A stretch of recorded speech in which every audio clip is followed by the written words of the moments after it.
Bismillahirrahmanirrahim. Assalamualaikum warahmatullahi wabarakatuh. Nama aku adalah Zaf dan dalam video ni aku nak explain dan juga ajarlah tentang vibe coding.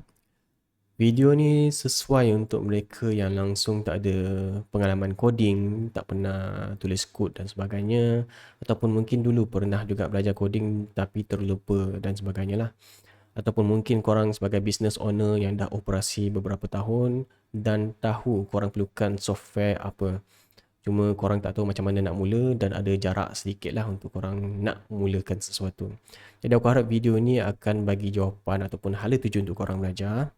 Dan nak dibandingkan dengan video aku yang lepas, boleh juga untuk korang refer. Video yang lepas ada lebih kurang 3 ke 4 jam total untuk korang belajar.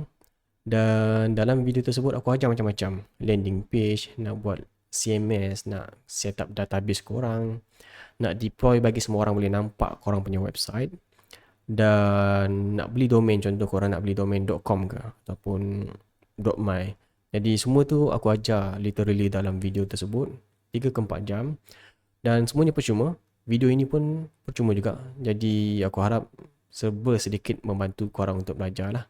Sebelum kita mula, ni video introduction, aku nak korang bookmark dulu link ni, zafranuddin.my/links.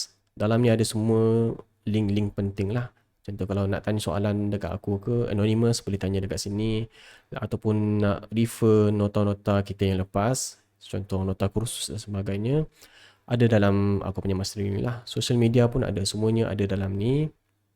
Dan untuk YouTube juga dijemput untuk subscribe, percuma, dan like lah video-video yang aku post. Jadi orang lain yang nak belajar pun harap dengan algoritma YouTube boleh dapat juga aku punya video dalam diorang punya timeline lah. Aku akan jumpa korang dalam video yang seterusnya.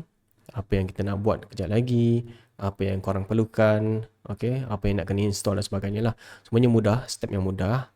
Dan tanpa buang masa lagi, aku jumpa korang lah dalam video yang seterusnya, insyaAllah.